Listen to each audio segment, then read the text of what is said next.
अस्सलाम वालेकुम व्यूवर्स। तो आज हम लोग केमिस्ट्री के अंदर पढ़ रहे हैं एटॉमिक नंबर और एटॉमिक मास। ये केमिस्ट्री के टॉपिक्स हैं। तो शुरुआत करते हैं एटॉमिक नंबर से कि एटॉमिक नंबर होता क्या है।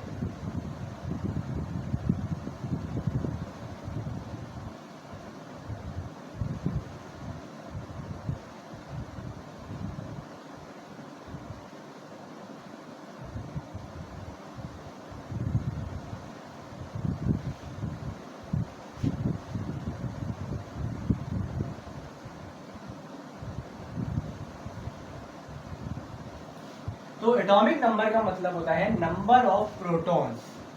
एटॉमिक नंबर का मतलब होता है नंबर ऑफ प्रोटॉन्स।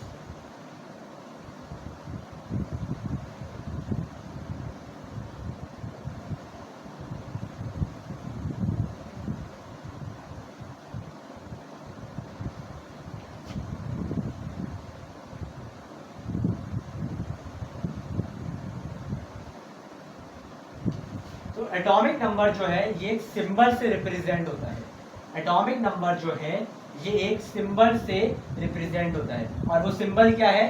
Z। वो सिंबल क्या है? Z। Z फॉर जेब्रा और Z फॉर एटॉमिक नंबर का सिंबल।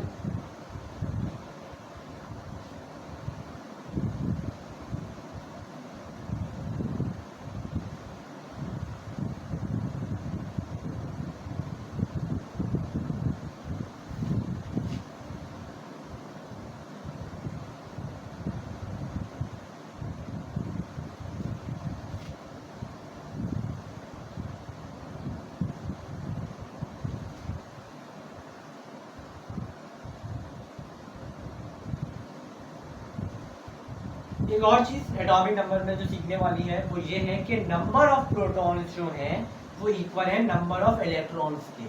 नंबर ऑफ प्रोटॉन्स जो हैं वो इक्वल है नंबर ऑफ इलेक्ट्रॉन के। किस तरीके से? एग्जांपल ले लेते हैं।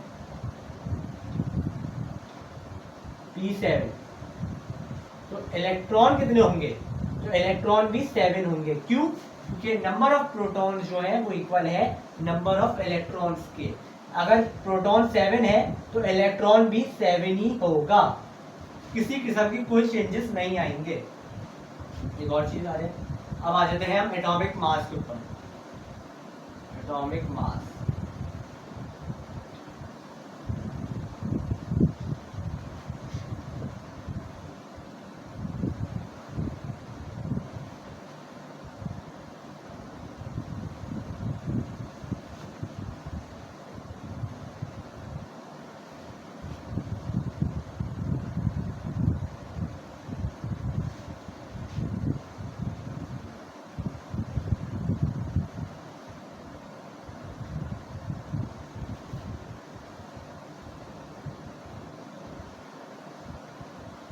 एटॉमिक मास का मतलब होता है सम करना नंबर ऑफ प्रोटॉन्स को और नंबर ऑफ न्यूट्रॉन को। एटॉमिक मास का मतलब होता है कि सम करना मतलब दोनों को ऐड करना, एटॉमिक नंबर को और नंबर ऑफ प्रोटॉन्स को और नंबर ऑफ न्यूट्रॉन को ऐड करना। किस तरीके से? नंबर ऑफ प्रोटॉन्स को और नंबर ऑफ न्यूट्रॉन को ऐड करने को एटॉमिक मास कहते हैं।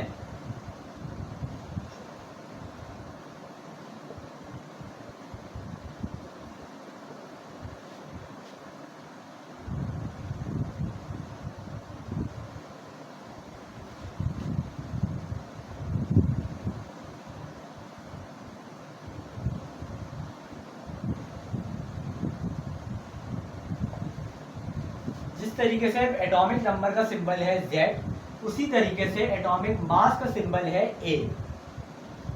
जिस तरीके से एटॉमिक नंबर का सिंबल है Z फॉर जेब्रा और Z फॉर एटॉमिक नंबर का सिंबल, उसी तरीके से एटॉमिक मास का भी सिंबल है और वो क्या है? A फॉर एप्पल और A फॉर एटॉमिक मास का सिंबल। अच्छा, एटॉमिक मास कैलकुलेट किस तरीके से करा जाता है? अब आप लोगों को वो समझो। इसको थोड़ा सा रेस कर दूंगा।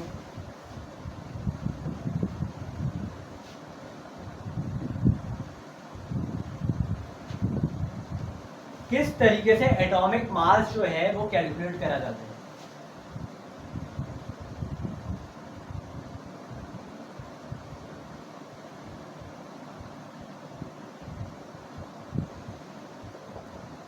एम का क्या मतलब है? Atomic mass.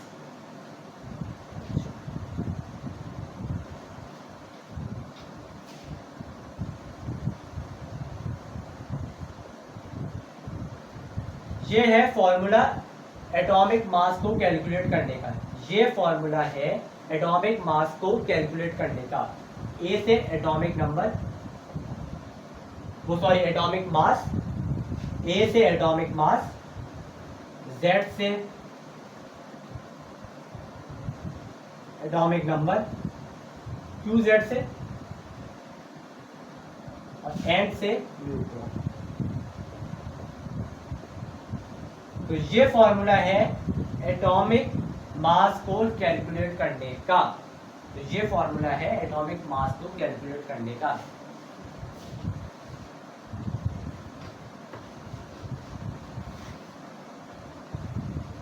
अच्छा, एक और चीज आइए, अब आ जाते हैं न्यूट्रॉन के ऊपर। न्यूट्रॉन का सिंबल क्या है? एन। न्यूट्रॉन का सिंबल है एन, एन फॉर नो और एन फॉर न्यूट्रॉन का सिंबल। जरा लिख देता हूं।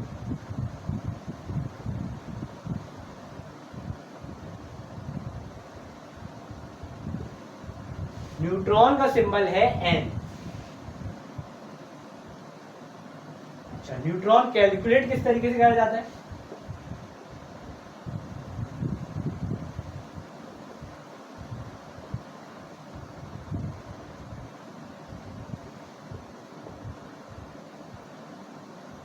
न्यूट्रॉन कैलकुलेट किस तरीके से करा जाता है, उसका भी एक फॉर्मूला जिस तरीके से एटॉमिक मास का है, और वो फॉर्मूला है n equals to a minus z। n से न्यूट्रॉन, a से एटॉमिक मास, और z से एटॉमिक नंबर।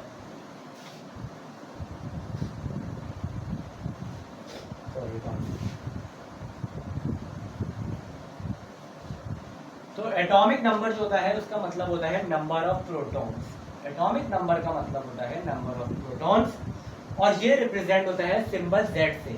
ये रिप्रेजेंट होता है सिंबल Z से।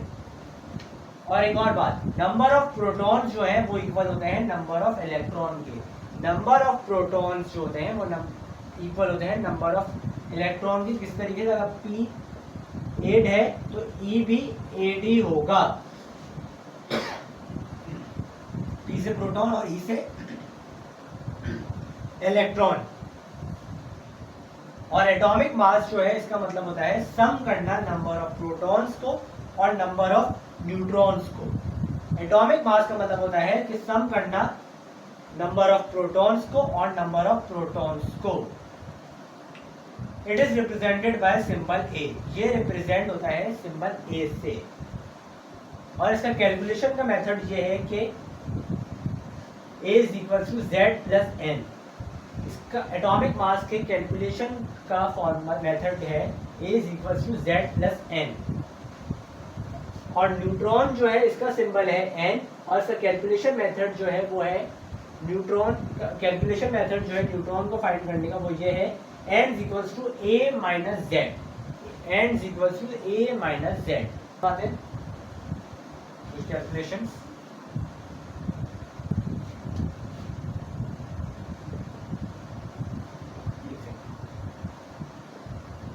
एग्जाम्पल नंबर 1, फाइंड E मतलब इलेक्ट्रॉन, P मतलब प्रोटॉन, एंड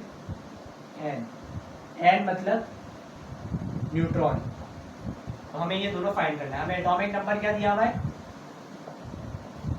14, और एटॉमिक मास हमें दिया हुआ है 20। सही है। अब हमें सबसे पहले निकालना है इलेक्ट्रॉन। अब आप लोग देखिए एटॉमिक नंबर की तरफ जाए। जब भी हमसे कहा जाए कि हमें इलेक्ट्रॉन फाइंड करना है तो सबसे पहले आप लोग देखा करें एटॉमिक नंबर। क्यों? क्योंकि एटॉमिक नंबर का मतलब होता है नंबर ऑफ प्रोटॉन्स, और नंबर ऑफ प्रोटॉन्स जो होते हैं वो इक्वल होते हैं नंबर ऑफ इलेक्ट्रॉन के। तो इस हिसाब से इलेक्ट्रॉन जो होगा वो होगा 14। अब आ जाइए प्रोटॉन। P को जब भी आप लोग देखें मतलब प्रोटॉन, तो आप लोग देखें एटॉमिक नंबर। एटॉमिक नंबर का मतलब होता है नंबर ऑफ प्रोटॉन। ये भी आ गया 14, दोनों इक्वल है। अब आ जाइए एटॉमिक मास के ऊपर, मतलब सॉरी न्यूट्रॉन। न्यूट्रॉन किस तरीके से फाइंड करा जाएगा? न्यूट्रॉन का फॉर्मूला है, न्यूट्रॉन के फाइंड करने का फॉर्मूला है A माइनस जेड। N से न्यूट्रॉन, A से एटॉमिक मास और Z से एटॉमिक नंबर। तो ये 20 माइनस 14 0। तो इस तरीके से हम इलेक्ट्रॉन, प्रोटॉन और न्यूट्रॉन फाइंड करते हैं। एक और एग्जांपल आप लोगों को दिखा दें, एग्जांपल नंबर 2।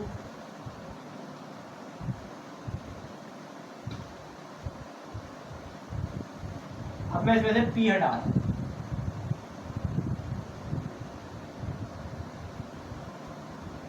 अब हमें एटॉमिक नंबर दिया हुआ है, हम लोग कर देते हैं 40, और एटॉमिक मास हमें दिया हुआ है 60। अब आप लोग देखें इलेक्ट्रॉन के ऊपर जाए, सही। अब हमें निकालना है इलेक्ट्रॉन। जब भी हमें इलेक्ट्रॉन निकालना हो तो सबसे पहले आप लोग देखा करें एटॉमिक नंबर को। क्यों? एटॉमिक नंबर का मतलब होता है नंबर ऑफ प्रोटॉन, और नंबर ऑफ प्रोटॉन जो होते हैं वो इक्वल होते हैं नंबर ऑफ इलेक्ट्रॉन के। तो ई जो है वो तो हमारा सीधा सीधा 40 ही है। अब हमें निकालना है न्यूट्रॉन। न्यूट्रॉन किस तरीके से निकालेंगे भाई हम? इस फॉर्मूले के, और हमने एटॉमिक 60 40, ये आ गया आपका 20। तो ये था एटॉमिक नंबर और एटॉमिक मास। किसी भी किस्म का आप लोगों को फीडबैक देना हो या कुछ भी आप लोगों को पूछना हो तो आप लोग काइंडली समझ के सीधे ऊपर जाएं और कमेंट के थ्रू आप लोग पूछ सकते हैं, और काइंडली लाइक और सब्सक्राइब कर दें। Thank you.